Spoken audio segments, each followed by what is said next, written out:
Welcome to the Buckeye Weekly Podcast, Tom. How's it going? Boy, that was a football game. That was, of all the Week 1 football games I've seen, that was in about the 85th percentile of the most Week 1 football games I've seen. Yeah, and we will talk about it. Go ahead and throw your questions, your super chats, all of that good stuff into the chat. Tom, 23-3, Ohio State wins. Not what Ryan Day had envisioned, although he did expect some struggles offensively because it's Week 1. But as he said, he also, you picture, when you think about this, you picture 200 yards rushing, 250 passing, 50 points.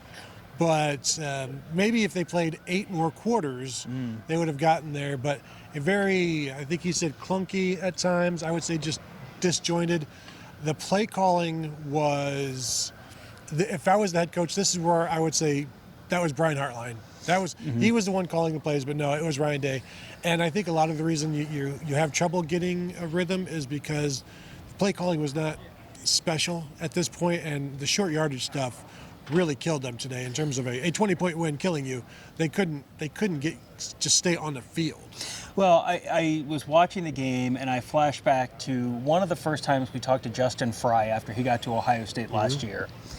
And I remember him saying, we have to, on 3rd and 2, when everyone in the stadium knows we're going to run the football, we have to be able to run the football. And it was like, I get as an offensive line coach what you're saying there, but you don't have to do the thing that everyone in the stadium knows you're going to do. And, we have little texts on our staff, and someone brought up the fact that, they're very predictable when they get in 3rd and short. They get in the big personnel package, and they run the ball. And then if they don't make it, then they do the same package, and then they do a play action pass in 4th down. And it's like, this is what they do. Everyone knows this is what they do, and this is what they do.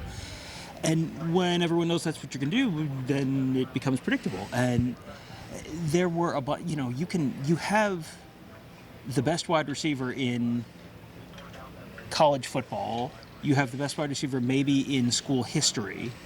You can have him on the field in 3rd and short, and you can throw him the football. You can throw him a 5-yard slant.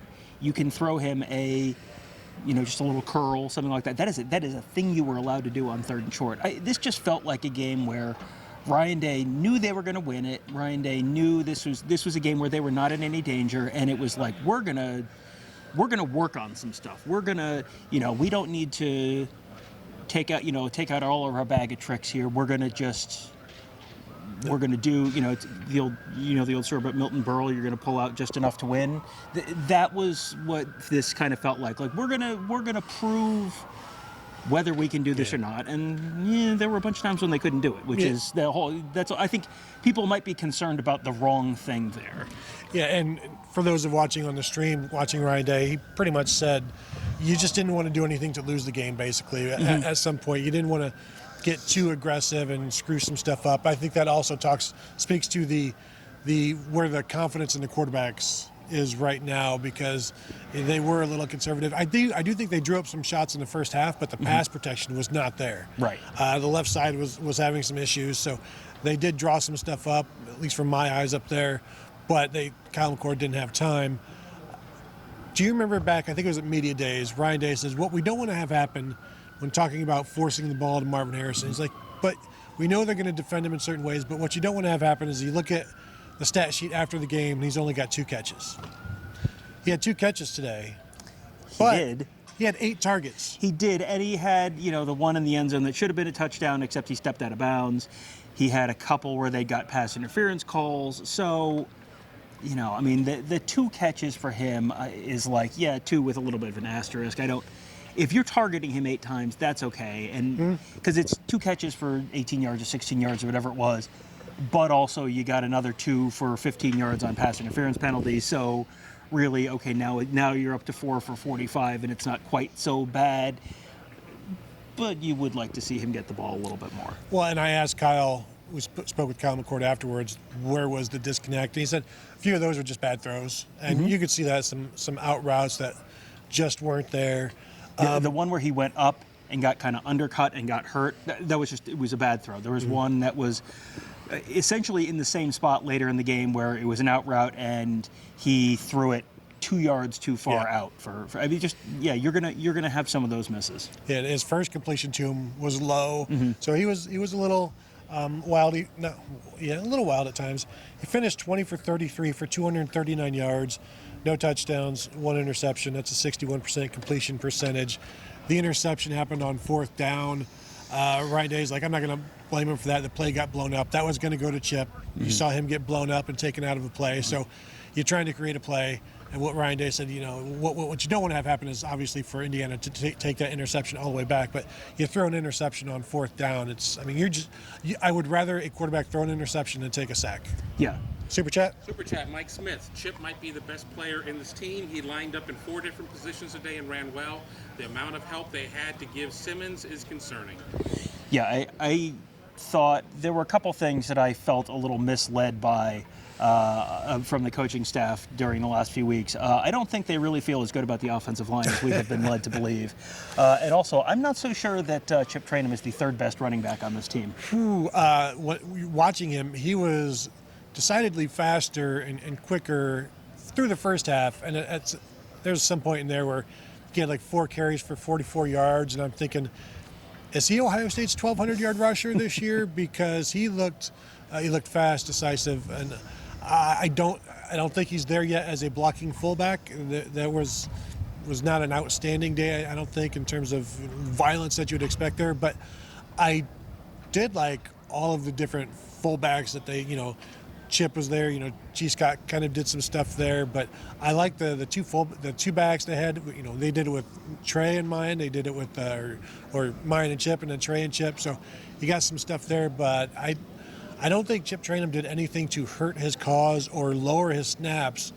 But Day said that because it was so hot and humid, up in the press box, Kevin, it was pretty chilly. It was downright chilly. I don't know what it was down here. But upstairs, it was like, boy, I can't wait to get down to the field where it's comfortable. But Ryan said it was kind of warm. I don't know, but it was warm down here, so Tony Alford was rotating those guys.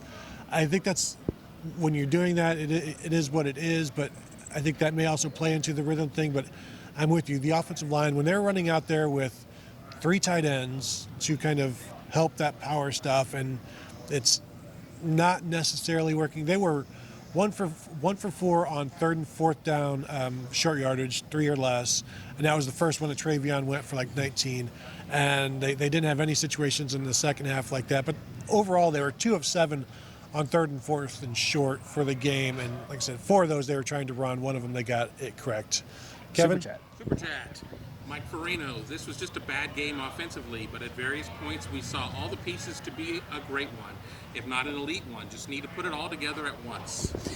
Yeah, I think you've got the pieces there.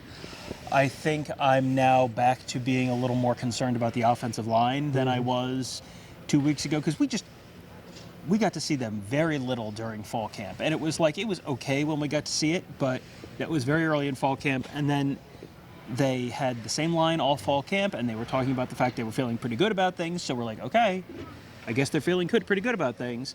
And then you watch it now, and it didn't look like you thought it was going to look. I was not expecting greatest offensive line in history. No. I was expecting solid offensive line, and this was not disastrous offensive line, but it wasn't solid offensive line either. Yeah, I'm not sure. Maybe no sacks today, but like I said, Kyle McCord I thought did a really good job of escaping and buying time and getting some time, but the left side had some issues. It'll be interesting to go back and watch and look at all the problems on the offensive line. Kevin, Super Chat. Gavin Whitaker, do y'all think McCord was scared to throw downfield? Not impressed with the offense? Should we be concerned? Were you surprised by the defense personnel? So was Kyle McCord scared to throw downfield? I did think he checked down a little bit. You'd have to see what the safeties were doing to see if that was the reason he was checking down. But I thought, I wonder with Ryan Day saying we didn't want to be too aggressive. I wonder how much he's talking to Kyle McCord on the sideline about that. And so is that going through his mind at all? Because early in Kyle McCord's career, he was the guy that would just fling it out there. He was the gunslinger. And today he was checking it down quite a bit, and not the greatest yards per attempt because he was dumping it off. But I don't know that he's necessarily scared, but I wonder how much you just don't want to make a mistake when you're in a quarterback battle. Right. I think Ryan Day is trying to be cognizant of, you don't want these guys looking over their shoulder, because then you get guys who are really playing scared, and then you get the 2015 circus. They don't want that. It was interesting that immediately after throwing his first and only interception, immediately that Devin Brown goes in on the next drive. Thought that was a little interesting. But you're trying to keep the offense moving and not make the big mistake, I think is essentially it. If you throw it away, you have another chance for a Travion Henderson or Chip Tran or a Mayan Williams or a Kate Stover or one of your wide receivers to make a play and keep the offense moving. The whole goal is just keep the offense moving down the field. So you're incentivized to not make a big mistake. That's one thing. The other thing is, when you're concerned, when you have an offensive line who you maybe don't entirely trust yet, you're not going to necessarily be holding on to the ball. You're going to be trying to get it out before the pass rush gets there. Because, he had the one right at the end of the half where he got hit, and it was ruled an incompletion, but it could have been a fumble, could have been another interception or another turnover. I thought he did a good job not being totally rattled by the fact that there was pressure coming at him quite a bit. Yeah, he got hit a couple times on throws, and we'll get to we still have to finish up this super chat. There was a question about the defensive personnel, so we finally get to talk about the defense. So let's explore the room here. Malik Hartford goes in and basically is the second half free safety. Josh Proctor was the first half free safety. Blew up some plays early on and stood out. So it was interesting watching those two. Davison Igbinosun gets the start, almost immediately gets ejected with a targeting call that was not a targeting call. I don't think we saw C.J. Hicks. We saw him on special teams. But he played at the end of the game, like last 5 minutes of the game. He played on defense. Yeah, we saw on defense. I also thought it was interesting. The Rushman package this year, it was like Tyleik Williams runs off the field and Caden Curry is in that Rushman package. You got JT Tuimoloau, Jack Sawyer, Mike Hall, and Caden Curry in there, which, again, as much as we heard about Kenyatta Jackson, and we heard 10 times as much about Kenyatta Jackson in the fall camp, and then Caden Curry's the guy in the Rushman package. And Jackson played too, but Caden Curry was the third defensive end in there. He's the guy in the Rushman package, so... He was in pretty early, too. Yeah. Talked to JT Tuimoloau about him after the game. So they call him a Tasmanian Devil because he just, he never stops. Kevin, what's the next super chat? Super chat from Mike Gillickson. Why no work for Devin? I don't buy Day's excuse. Why no work for Devin Brown? I don't buy Day's excuse. What is Day's excuse? Oh, Day's excuse was, the plan was to put Devin Brown in there in the third series and then also the fifth series. It just didn't work out that way. But he also said before the game, like all week, we have a plan, but once you get into the game, you'll see how it goes. And then in terms of Devin Brown not playing later, he said it was such a difficult time getting into a rhythm for Kyle McCord. They didn't want to then have that same issue with Devin Brown, trying to get him into a rhythm.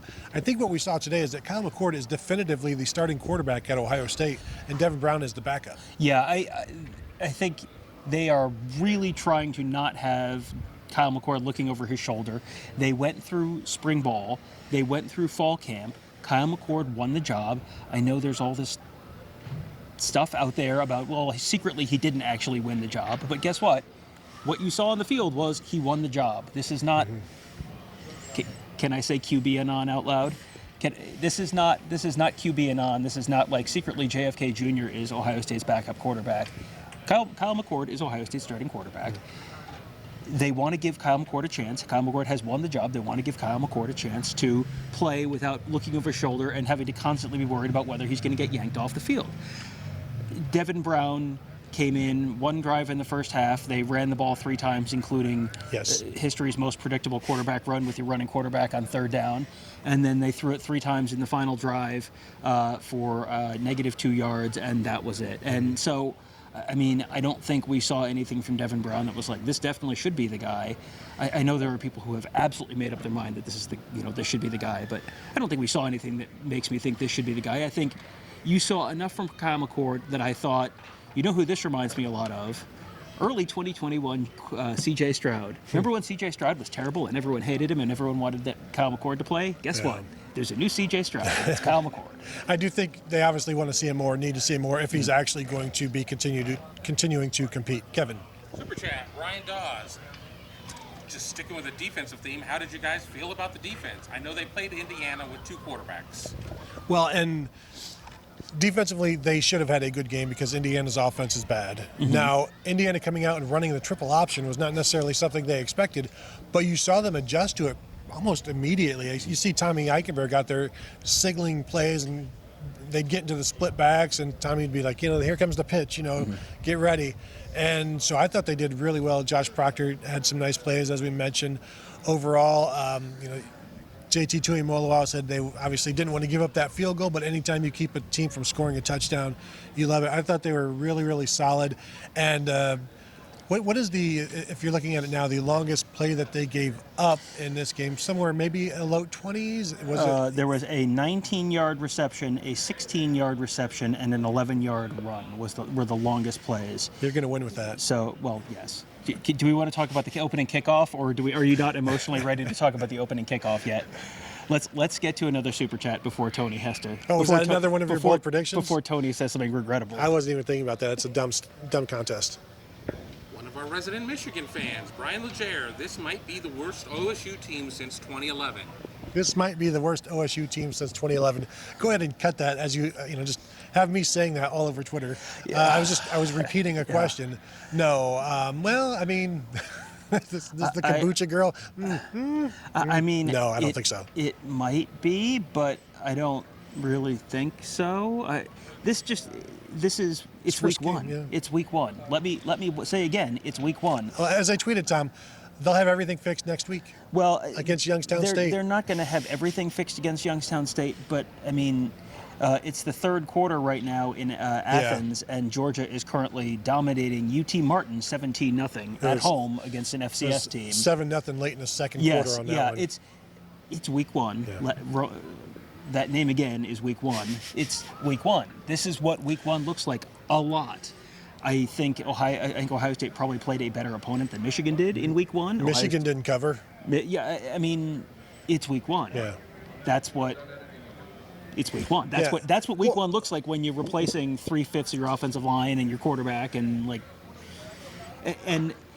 I think it's very easy to look at the negative stuff and go, this is going to be bad forever, and look at the good stuff with the defense and go, yeah, but that doesn't count because it's Indiana. It's like you can kind of look at stuff and take the whole thing into account.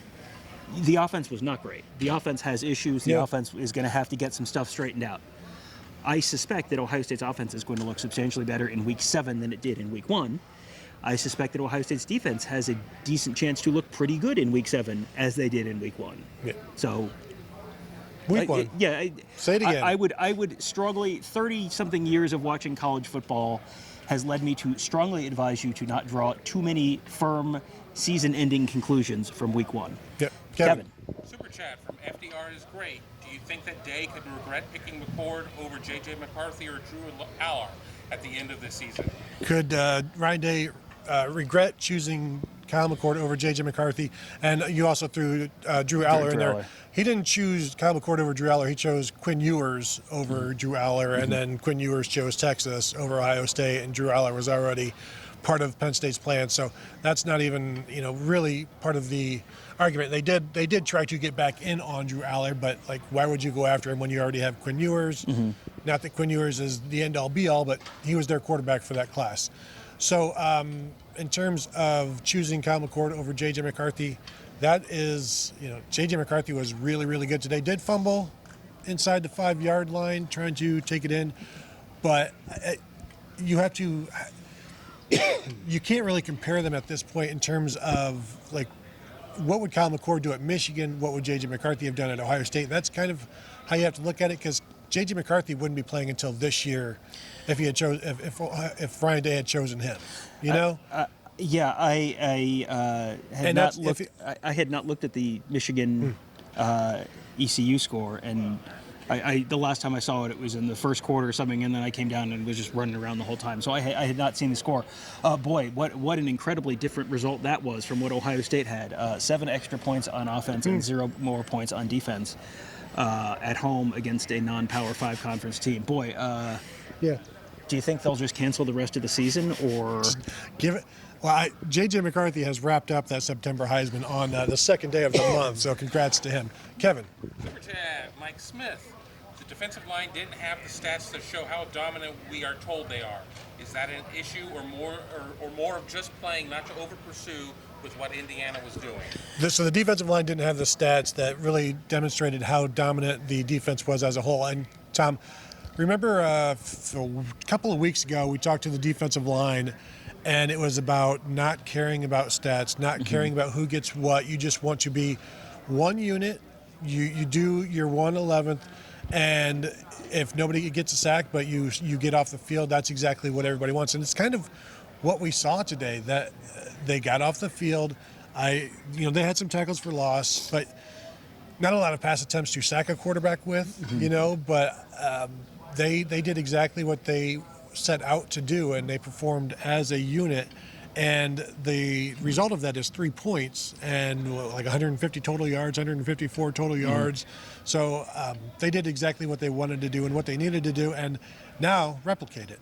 Well, and I think if you're going to measure a defensive line solely based on sacks, yeah, they didn't have a great game. They gave up 2.2 yards per rush and 9 completions all day for 82 yards total. They gave up a little under 4 yards per attempt passing and 2.2 yards per rush. So you win with it. You don't have to get 5 sacks to win. If you're giving up 2.2 yards per rush and 4 yards an attempt, guess what? You're going to win pretty much every game you play. Yeah, unless it's literally the Snow Bowl, you're going to win with those numbers. And you can sack a quarterback 5 times and still give up 5 touchdown passes. Mm-hmm. Yeah, I mean, what's most, I think, telling to me? Remember the 5 big plays that they gave up? They were willing to give up last year, and we haven't heard that all this year. Well, guess how many big plays they gave up today? None. Denzel Burke with a couple of pass breakups. He looked good. Kevin, super chat. Yes, from Jason. Everyone wanted to get rid of the special teams coach, but the kicker and punter made a tackle. So what now? And the long snapper John Furlman. The long snapper is allowed to make tackles. Yes. When the kicker and the punter are making tackles.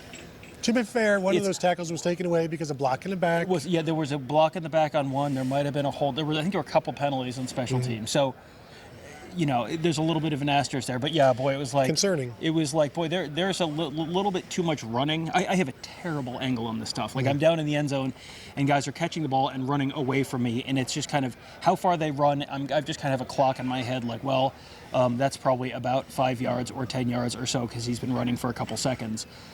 But that's kind of how I have to judge it. But, the clock was running for a little longer than it was like, he should probably be down on the ground right now, and he's still running. That's not great. And there's, Jaden Fielding had a nice tackle. He did. I would not want to mess with Jesse Murko in the open field. Jesse Murko with a nice tackle. But, yeah, that's again, it's week 1. Don't draw any, I don't think it's time to burn anyone at the stake, but that's just worth keeping an eye on. They had to call a timeout down here a few minutes to go when we got down on the field. Ohio State was getting ready to punt, and they called a timeout because Carnell Tate and I believe Mitchell Melton were both in the game. Both wearing number 17. Both wearing 17, and so Day calls a timeout, and Parker Fleming comes out, and he's like, telling Carnell, it's okay, and then the next possession they had to call a timeout that same possession they had to call a timeout because Noah Rogers and David Adolph were supposed to be on the other sides of the field. So it's like the freshmen sort of caused some issues there at the end. Speaking of Carnell Tate, he had a couple of targets, 1 catch. Brandon Innes got in there later in the game. Bryson Rogers was the lone true freshman to not travel. But those 3 guys all got in. Of the wide receivers. Yeah. And Carnell Tate had one down in close to the end zone that it looked, I can only go based on the photo stills that I have. It looked like he had it and then got hit and dropped it. Was that essentially what happened? Or was he sort of bracing for a hit? Well, yes. Our replay system up there was perfectly timed, like 30 seconds after the fact. So once that play is going on up there on the TV, the next play is happening down here. So we couldn't watch replays. Also, there were times when the TV would go out because nobody had changed the channel in like 60 minutes. So it's like, are you still watching this? It's like through the entire press box. Are you still watching this? Yes. Yes, in fact, we are still trying to watch this game. Are you watching football in the fall? That's a legitimate question in Bloomington, Indiana. Not in Columbus. It's never a problem in Columbus. Wouldn't you rather be watching basketball? Like, who is programming this television? Kevin? Have we? Sorry, I'm arguing in the chat right now. Oh, well, that's a good Tell Brian hello. Keep going about bold predictions. I was going to tell you that you're arguing with people in chat is a good use of everyone's time, but then that would be pretty hypocritical of us to talk about the bold prediction show right now in the middle of the instant reaction Nice toss, show. Kevin. Nice toss. I will say another freshman that was in there very early was Luke Montgomery. Yes. We heard about Luke Montgomery. Luke Montgomery's going to play, and it was so interesting because it was like you heard about that so definitively, and they were always talking about him at right tackle, and it didn't occur to me like, oh, he's going to be the extra guy in the Bison package. And 2 years ago that was Donovan Jackson. Last year that was Josh Fryer. This year that's Luke Montgomery. Instead of wearing 41 like those guys did, he's wearing 98, which is a little weird. But yeah, he was out there. What, the first drive, second drive? I texted you guys. It was like, oh, did you see Montgomery was in? You just kind of slide him in short yardage, and again, they were not great in short yardage, but the fact that he's out there already it's not, he's a true freshman. There is a certain level of expectation for true freshmen, and that is true of every true freshman. Carnell Tate is going to get hit and not hang onto a ball. The blocking is not always going to be perfect on the edge with Luke Montgomery. The fact that they are out there, Malik Hartford at some point is going to give up a big play this year. Yeah. Like, it's going to happen. It's okay. He's a true freshman. That's what true freshmen do. He almost had a pick six. He did almost have a pick six. I thought about how ridiculous the expectations would be immediately if he had a pick six in his first game. Probably for the best that he didn't. But yeah, it's just, that's what freshmen do. The fact, if you are out there as a true freshman this early, just that fact alone tells me more about what you could be in the future than virtually anything else. I'm pretty sure I asked Day if we might see Luke Montgomery back at Big Ten Media Days. Could he be wearing the 41 jersey, as I called it? But of course, it was 98. And he said, yeah, maybe he's one of those guys we could look at. So when, because I missed it, and then you texted him, and then you see it happen many more times. I'm thinking as I'm watching this and watching Josh Simmons struggle, and I'm not saying this is how he's going to play all year long, but if this is how he's going to play all year long, Luke Montgomery is eventually going to be starting on this offensive line. Yeah, and that is a possibility. And then and then the real fun question is: so do you move? I think you leave Josh Fryer where he is, and you just live and let die. Yeah, with Luke Montgomery. And if they lose 2 games, I think you make that move because you make that move. But I don't, I'm not expecting that. This is another one of these. Like, we're kind of talking hypothetically here. Yes, for sure. I could see a but scenario if it happens, where I called it. Yes, I could see a scenario where that happens, but I'm not expecting it in the short to medium term. Kevin? Super chat, Mike Farino. If Tate holds on to the ball at the end of the half, not blaming him, and Marv doesn't step out of bounds, people probably have a different view of McCord right now without him doing a single thing different. Yeah, no, you're absolutely right. And that I don't know how long that touchdown to Marv was, probably 25. I was going to say 20-ish. And so I asked Kyle, how does that feel when it happens? And he's like, yeah, just part of the game. It is what it is. And I guess the refs said that Marvin ran out on his own. He was pushed a little, but nothing major. But yeah, that was a good throw. The one to Carnell Tate, it's the hand wringing would probably still be there for some because it won't matter. The interception still happened. The lack of Devin Brown still happened. So at this point, for some people, it's going to take a while. It took C.J. Stroud a while to move past the negative, the people who weren't going to be on his side. So it's going to take Kyle McCord some time, and maybe that happens. Maybe he plays well enough. Maybe he doesn't. But I don't think a couple of completions would have changed everybody's mind today. No, and I think the stat line looks a lot prettier if you add 2 more completions, and then that makes another his 45 yards. Or right? something. Yeah, that makes his. Boy, this is a very convenient time for me to have accidentally hit a button on stat broadcast. Here we are. All right. Well, thank you, Kevin. You go from 20 for 33 for 239 yards, no touchdowns and 1 pick, to 22 of 33. Now it's 66% completion, and now instead of 239 yards, you probably have 260 yards. You got a touchdown or 2. All of a sudden, that's that's not an outstanding Ohio State quarterback line, but it looks like a reasonable Ohio State quarterback line. I think Joe Royer had one that he probably could have caught over the middle that ended up being incomplete. He didn't get helped out by his receivers a ton either. But again, it's game 1 for them too. It's just, this is, again, let me say it again, it's week 1. It's week 1 for everyone. Tony, when does a football team make its biggest improvement typically. From week 1 to week 2, and as I said, they'll fix it all against Youngstown State, and then we'll see if it gets broken against Western Kentucky. I mean, I think I don't know that I could see anything next week that I would say, aha, it's fixed. No. I think you could see stuff that was like, well, okay, that looked better. I think the next thing that I will be willing to draw some meaningful conclusions about will be the defense against Western Kentucky. If Kentucky, if they hold Western Kentucky to, look, it's entirely possible Western Kentucky scores 20, 24 points and everyone freaks out. And that would be not a great performance, but it would be like, I could see that happening and they could still be okay. If they hold Western Kentucky to 13 points, that's real to me. That's like, okay, that's something. They're going to give up some plays against Western Kentucky because that's what Western Kentucky does. That's their offense. Can we talk about Sonny Styles while we're on it? Do we have any super chats? Or okay, no super chats. Well, we've had like 8, but yeah, I think people should hit super chats. You should probably tell them to subscribe too. You should. As Kevin said, check us out at Buckeye Huddle. Become a member for the price of a lousy chain store pizza per month. You're already well over that at home. I know for a fact. So become a member at BuckeyeHuddle.com. Check out our message board, team of insiders. We've got recruiting. Mark Givler is in Georgia this weekend, checking out Edric Houston and Buford, and all kinds of Aaron Noland as well.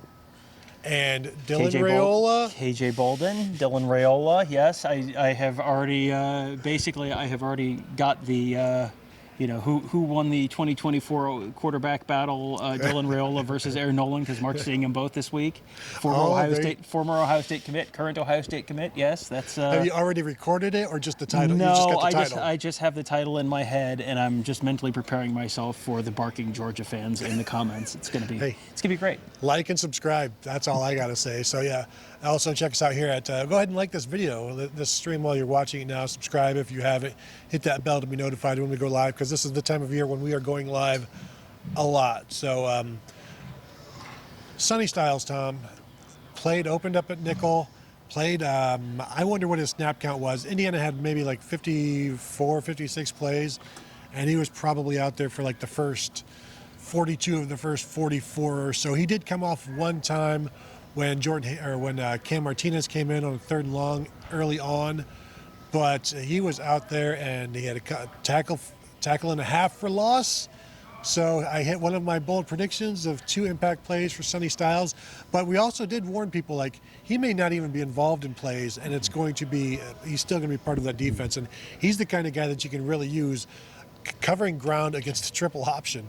Yeah, I thought it was interesting because he's nominally playing nickel, and you'd see him out there covering the slot guy, 8 yards off the line of scrimmage. But it felt like you saw him up at the line of scrimmage a lot. Mm-hmm. Like he's lined up right next to JT Tuimoloau or right next to Jack Sawyer a bunch. And that, I think, is one of those things that's going to make him such a useful piece for that defense this year. Because, yeah, he can probably, this is not the best test for downfield passing, certainly. But he seemed like he did fine against the downfield passing that he faced. And then you saw him up at the line of scrimmage, and he made some plays in the backfield. So it feels like that's something that is, we've been talking about him all year. I think you saw just enough there to be, officially intrigued. Yes. Super chat, Kevin.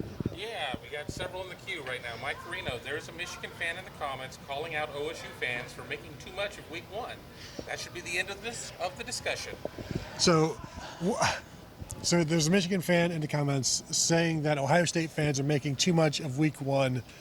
And how could Ohio State fans are making too much of Week 1 because things are disastrous, and that's his problem. And the Michigan fan is saying, "Don't worry, guys, things will be okay."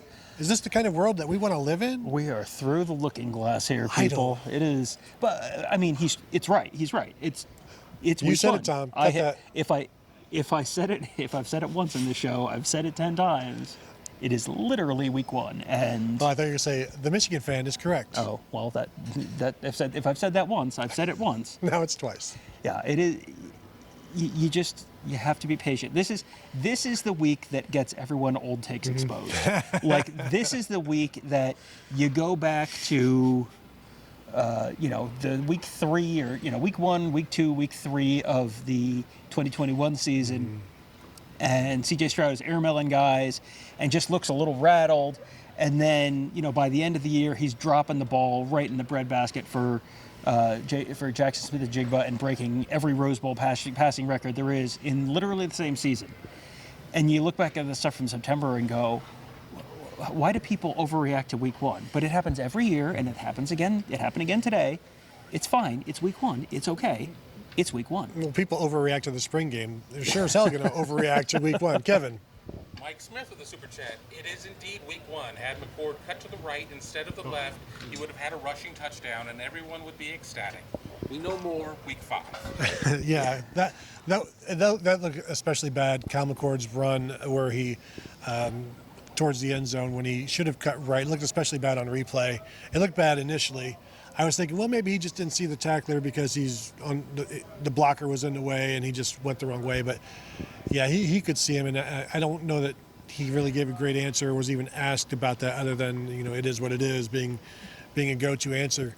But yeah, I think if he cuts to the right, he probably scores there and kind of almost walks in. That was unfortunate for him, and the getting some people on his side. Well, and that one, I was in the corner of the end zone, and I'm looking at Emeka Egbuka and Marvin Harrison, and they're both single covered. There's no safety, and I'm like, oh my Lord, they're going to throw the ball, and they're going to catch it right in front of me, and I'm going to get a great picture. It's going to come right to me, and then Kyle McCord runs out of the middle, and it was like, what?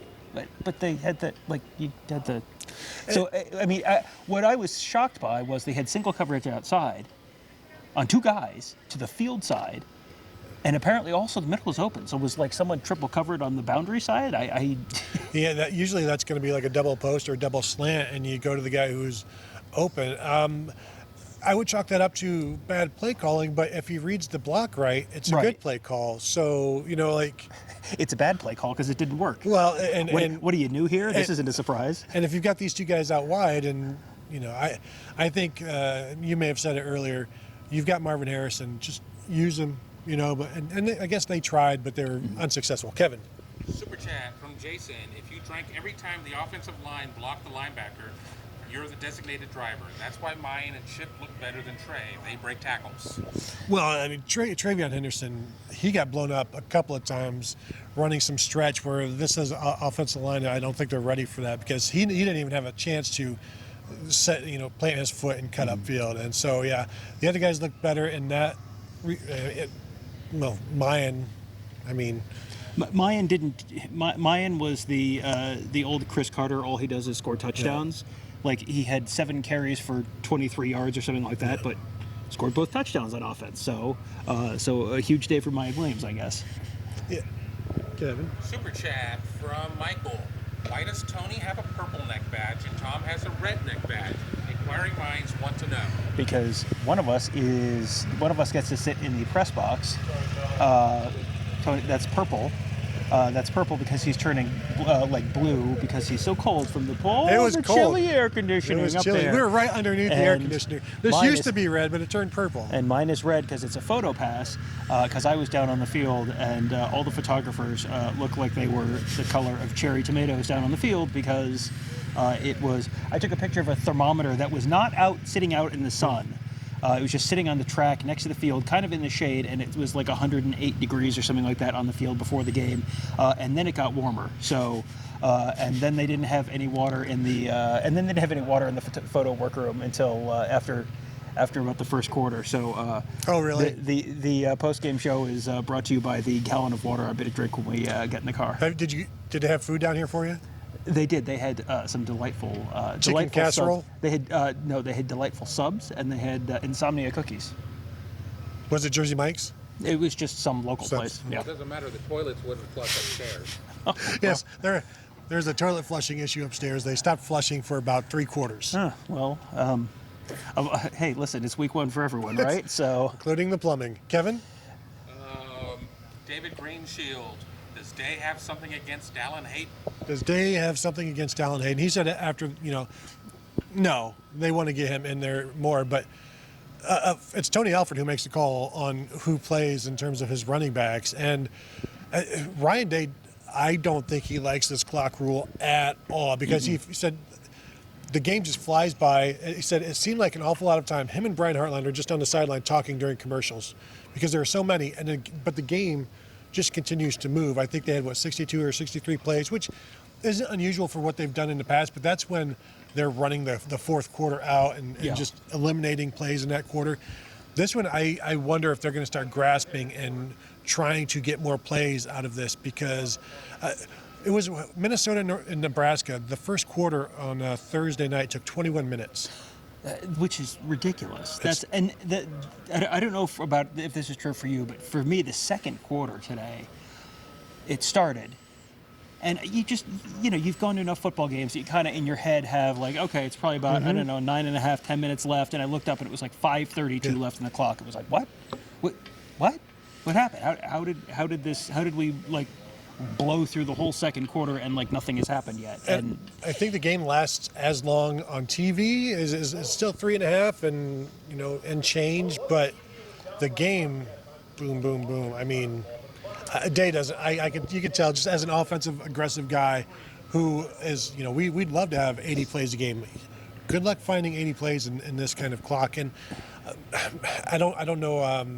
It feels like this might be a one-year thing, like 2006. But the stretching of the season is going to dictate that. You know what? If you lose a game or two of snaps, the people in charge aren't going to care. Right. Well, that's something, when talking to Bill Carollo, the Big Ten Director of Officiating back at Big Ten Media Days in July, he talked about this in terms of exposures, which is the number of times that guys are getting hit during the course of a season. And by lowering the number of plays, you lower the number of exposures.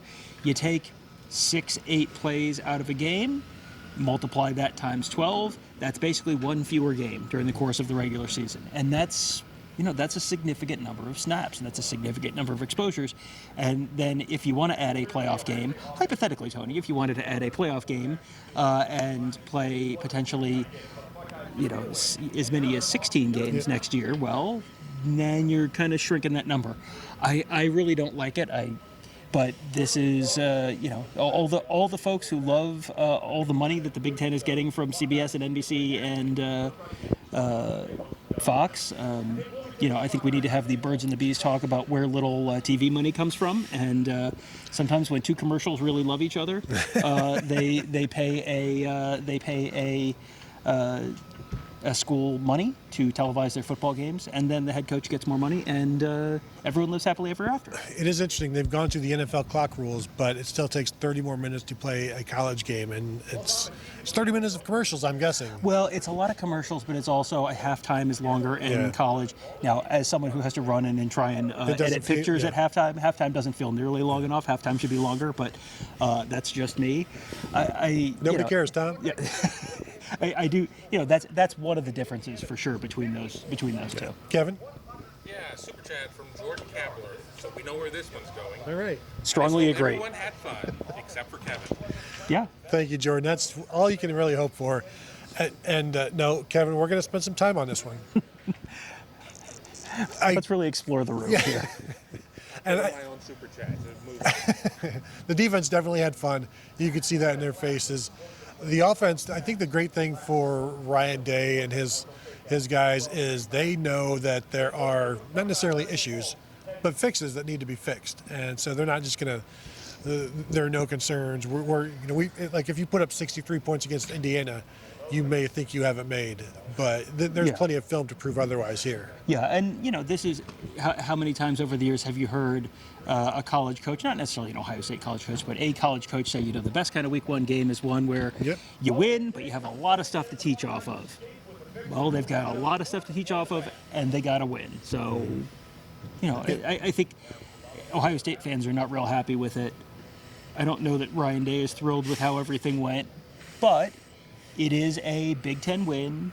It's one of your Big Ten road games is now in the rearview mirror, and you've got that crossed off your list. This was obviously not going to be the toughest Big Ten road game, but it's just you don't want to make this trip in November, the week before the Michigan game or something. So, okay, like, great. This is in the rearview mirror. You've got some stuff to teach off of. I don't think you have a quarterback controversy certainly not any more than people had in their minds before the week, because Devin Brown didn't do anything. If Devin Brown had come in and led them down the field with 2 touchdowns, you're having a whole different conversation. And maybe that's a better position, maybe it's a worse position. Give him more than 2 opportunities, maybe he does. Yeah, and maybe he does. But you didn't see anything from him to really make this a huge controversy. Now, if he goes out against Youngstown State, which we already said would not, that game is going to mean almost nothing in terms of like convincing you of something new, and lights it up, that's going to prove it to some people that he should be the guy. And you know what? May the best man win. I mean, that's really all anybody should be out there should be rooting for. Kevin. Super chat. Mike Carino's secondary looked much better, but Igbenison was out of position a few times. Nothing major, but something to watch. Absolutely love Malik Hartford.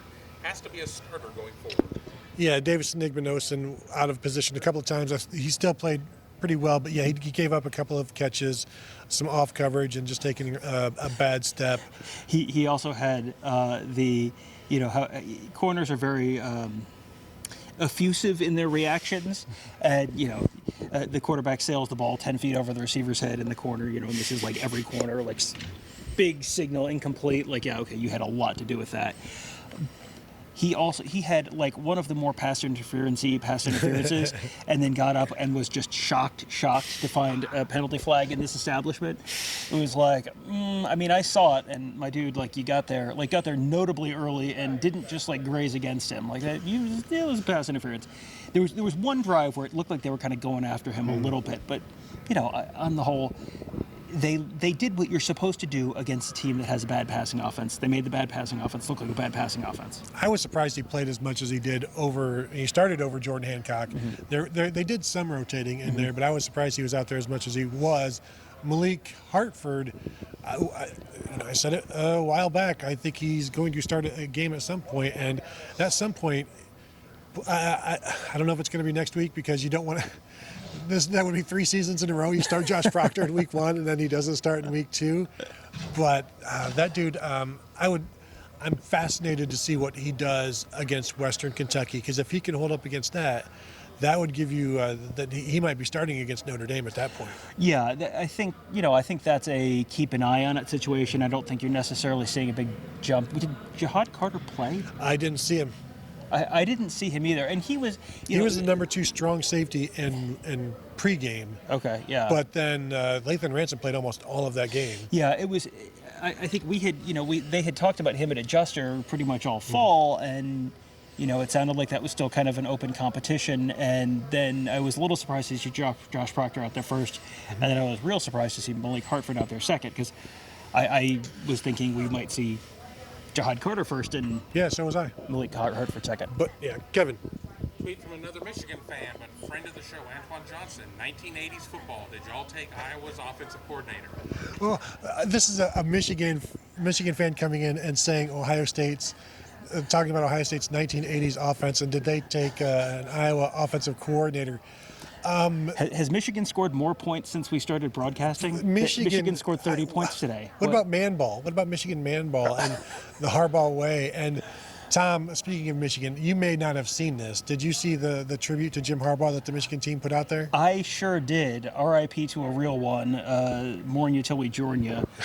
Jim Harbaugh, dead from a self-imposed death. It's only 3 games though. He'll come back to life. 3 games later. I saw that and I thought, if you went back in time 5 years and told a Michigan fan, Ohio State's coach is suspended, self-imposed 3 games for lying to the NCAA, and also his offensive coordinator is self-imposed suspended, and the players are wearing, free head coach name here T-shirts going to the game. Yeah. how many different variations of broken culture would you hear from that Michigan fan? Thanks, I'll hang up and listen. I just think if they really wanted to pay tribute to him and really respect him, they would have done it the first time they had the ball, not the second time. First time they had the ball, they were backed up at the 2, and they were like, no, we don't need to pay any tribute right now. It's not that important right now. But later on, when they had better field position, then it suddenly becomes an important thing to recognize your head coach who has been wrongly suspended by his own school, the school that has been paying your scholarships. Yeah, if they really wanted to honor him, they would have lost a bowl game today. But they couldn't do that, so the other TCU thing... was busy getting beaten by Colorado. The other thing that I thought was maybe the single funniest thing today was Iowa scored a touchdown 42 seconds into the game. I tweet out a stat that at this pace they'll score 600 points today, and like Brian Ferentz will hit his season mark for the number of points to renew his contract. They score another touchdown in the first quarter. It's 14-0. I walk out of the press box, go down the field. We're talking about the fact, wouldn't it be funny if they really ran it up on Utah State? So he has this big head start. Tony, he needs to score 25 points a game. He needs to score 25 points a game this season to get his contract renewed. How many points, Tony, did Iowa score today against Utah State? I believe, was it 17? 24. 24. Okay. Oh, no. Missed it by that much. So now next week they have to score 26. Now you're just going to be chasing points. They're going to be going for 2 on stuff, assuming they can get touchdowns. Because this is going to be a thing now. You got to chase. It's like this aggregate score that he's going to be dealing with. Why is Kirk Ferentz going for 2 in the second quarter? Tony, there are people in this world who choose to view college football as an excuse to get angry at Ohio State not executing in the red zone or in short yardage or not winning by enough points. Tony, I choose to find joy, and that joy comes from Iowa scoring exactly 24 points today after scoring 14 like 5 minutes into the game. College football is the best. Yeah, it is. Kevin. Super Chat, CBJ Buckeye 1. A question for Tony, a true hero to all. Tony, how long have you had Tom and Kevin as your interns, Winky Face? How long have I had Tom and Kevin as my interns? Tony, let everyone know how you started writing for... Yeah, I don't. That was a long time ago. I do know Kevin has been my intern since the late '90s. Is that right, Kevin? When that was back when you called your interns Gerds turds, if I remember correctly. And we still do that here. So thank you very, very much for the super chat. We've all known each other for many, many years. Over me and Kevin, over 2 decades. Me and you, over almost a decade and a half at this. Almost 2 decades now. Yeah, I think we started writing stuff together at the Ozone in like 2004, 2005. 4 or 5, yeah. Yeah, something like that. So time flies when you're carrying 2 jerkwads. Super Chat, Antoine Johnson, you got McNamara Jr. Marvin run too far for McCord. Yeah, was Marvin running too far from McCord, and is he Cade McNamara Jr.? I don't think so yet, but I would like to see Kyle McCord step into some stuff and see what he has and just let it rip. But Cade McNamara sure does like to leave some passes short. I don't think we're there yet, but some of the stuff we've heard that's not been unseen. It's not been all that unusual. Like, we've seen some stuff from Kyle McCord where he's left some deep stuff short, but you get a feel for it, and we'll see what happens. But I'm not going to call anybody Cade McNamara at this point. I talked to Mark about this a little bit ago, earlier this week, I think, at one of the morning shows, and he talked about the fact that it wasn't that long ago that Kyle McCord had the strongest arm on the team. Like, Kyle McCord may have had a stronger arm than C.J. Stroud. So, I think the arm is there. You don't have to be Joe Milton. You don't have to be able to throw a football over them mountains. You can, his arm strength, I think, is plenty. I think it's more feeling comfortable enough with the offensive line to be comfortable with setting your feet, stepping into the throw. That kind of stuff does impact how the accuracy and velocity of a ball downfield, ends up going. So, I think that you do not become a 5-star quarterback prospect without having a strong arm. That's just one of those things that is very easy to scout. And if you don't have a strong arm, you can't throw the out or whatever, you're not a 5-star quarterback prospect. And both Devin Brown and Kyle McCord were.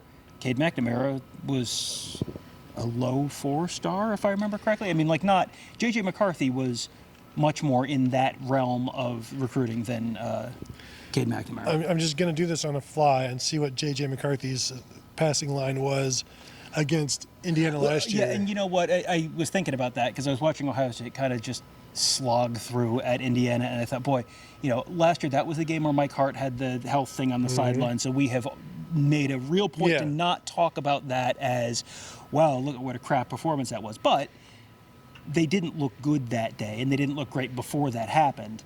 And what did that game end up? 21-10 or something? 31-10. 31-10. I mean, it was just kind of a real uninspired. Like you get those sometimes. You get those against Indiana sometimes. Tom Allen is not a bad defensive coach. No. He doesn't have the personnel, but he's not a bad defensive coach. So you're not going to put up huge numbers. Stats aren't working for me, but he did have 3 touchdown passes, all one in the third and 2 in the fourth. So that's why I said I'm just going to see what happens, do it live, and if it makes me look bad, then we can cut this out in post-production. Kevin? Mike Farino, I will say this. A lot of McCord's issues seem to be not trusting and taking the first guy open too often. Wonder if running the offense for a quarter 9 or 10 times last year would have helped change that. Playing more last year would have definitely helped him in this one. I'll be interested to see when we talk to Ryan Day on Tuesday. Ryan, did Kyle McCord grade out of as a champion? What are you expecting the answer to be? I'm expecting the answer to be no. You don't throw a touchdown. You don't. They were what? They were unimpressive on third down, and like 2 for 8, maybe something like that. It might have been 2 for 10 or 2 for 12. Now, some of that was not great play calling, and there were a lot of there were whole drives where it was like, Devin Brown comes in the first drive, his first drive, and they didn't throw the ball at all. It's like, well, I don't know that I can judge Devin Brown as a quarterback off of this drive where they didn't throw the ball at all. And there were, plenty of drives where Ohio State didn't throw the ball much, or that, they're running the ball a lot, and it's 3rd and 2, and they're always running the ball, and it's not working. And, that I don't know that you hold that against Kyle McCord. But, I am not expecting him to grade out as a champion. But we were told a couple weeks ago, both McCord and Brown graded out as champions in the, second scrimmage? The one not last weekend, but the weekend before that. So, it's in there. You've seen it. You didn't see it necessarily on Saturday, but it's his first start since 2021. It's his first start against a team with a pulse. I mean, this is, Tony, guess what week it is? It's week 1. 23 first downs is not bad, though. Kevin? Sorry. I was going to say, Mika Hanna a while ago wanted to know the status of Marvin Harrison after the ball. Yeah, Ryan Day said he thinks he's fine. He took the spill. He played like 2 snaps later. He was back in there. Yeah, I wasn't sure if maybe he landed on his hip. Yeah. Wonder if that was it. Kind It of looked like his he shoulder landed as on well. his left. It looked like he landed kind of on his left hip or his left. Probably landed on his billfold. Yeah, landed on his keys. Like that hurts. We've all been there. Yeah, that was he just kind of got undercut and shoved out of bounds. I think they called a penalty on that. I think didn't they? Didn't they call a? It was taunting afterwards. Oh, it was taunting afterwards. Yeah. Okay. Yeah, he got hit and kind of undercut and just landed funny out of bounds. So, yeah, I mean it's. He definitely played after that.